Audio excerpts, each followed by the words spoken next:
Hi friends, welcome to நானா foods. நம்ம channel நீங்கள் ஃபஸ்ட் டைம் பார்க்குறீங்கன்னா மறக்காமல் சப்ஸ்கிரைப் பண்ணிக்கோங்க ஃப்ரெண்ட்ஸ். நம்ம வீட்டில் இன்றைக்கி தக்காளி சாம்பார். வாங்க ஃப்ரெண்ட்ஸ், தக்காளி சாம்பார் எப்படி செய்யலாம்னு பார்க்கலாம். இதுக்கு தேவையான பொருட்கள் 4 தக்காளி,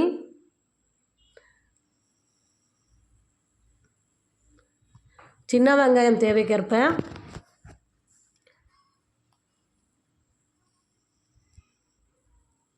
சோம்பு, பொரியல், தேங்காய். இப்போ குக்கரில் தேவையான அளவு எண்ணெய் ஊற்றிக்கோங்க. எண்ணெய் காஞ்சப்புறம் கடலுந்து பருப்பு, கருவேப்பிலை சேர்த்துக்கலாம்.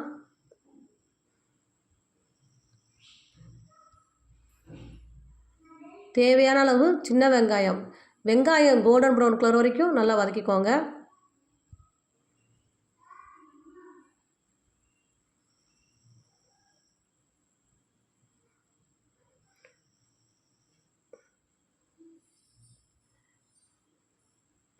வெங்காயம் நல்லா வதங்கிடுச்சு. இப்போ நம்ம தக்காளி சேர்த்துக்கலாம்.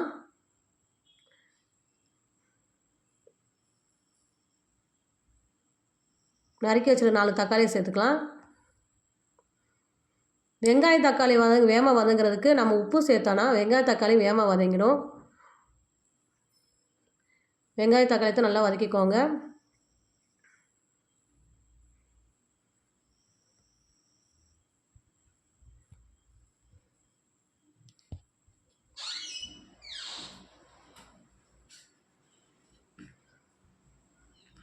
காரத்துக்கு 2 பச்சை மிளகாய் சேர்த்துக்கலாம்.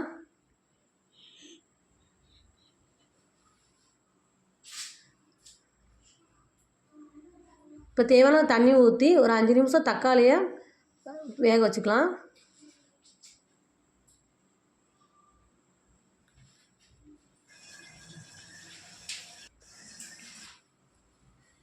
தக்காளி நல்லா வெந்துக்கிட்டு இருக்கு.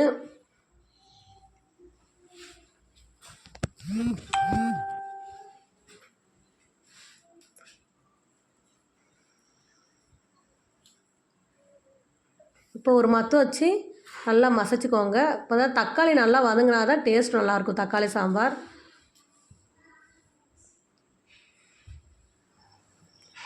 இப்போ தக்காளி நல்லா வதங்கிடுச்சு ஃப்ரெண்ட்ஸ். இப்போ நம்ம வீட்டில் அரைச்சி வச்சுருக்க குழம்பு மிளகாய் தூள் 2 கரண்டி சேர்த்துக்கலாம்.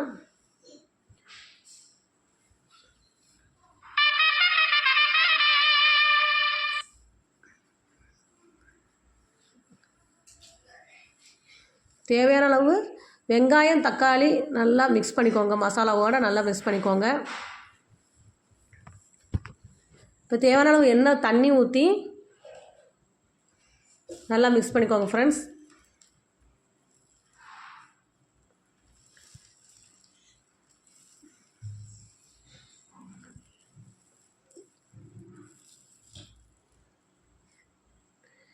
இப்போ அரைச்சி வச்சுருக்க சோம்பு தேங்காய் பொரியலை பேஸ்ட்டை சேர்த்துக்கலாம்.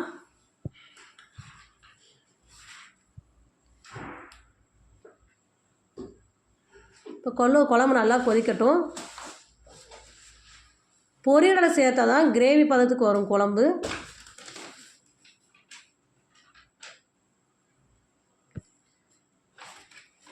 அடுப்பை லோ ஃப்ளேமில் வச்சு ஒரு 10 நிமிஷம் கொதிக்க விடுங்க ஃப்ரெண்ட்ஸ்.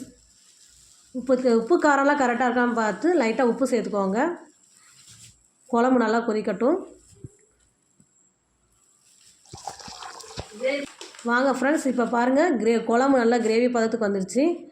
இப்போ சுவையான ஹெல்த்தியான தக்காளி சாம்பார் ரெடி. நீங்களும் ட்ரை பண்ணி பார்த்துட்டு எப்படி இருக்குன்னு கமெண்ட் பாக்ஸில் கமெண்ட் பண்ணுங்கள் ஃப்ரெண்ட்ஸ். தேங்க்யூ.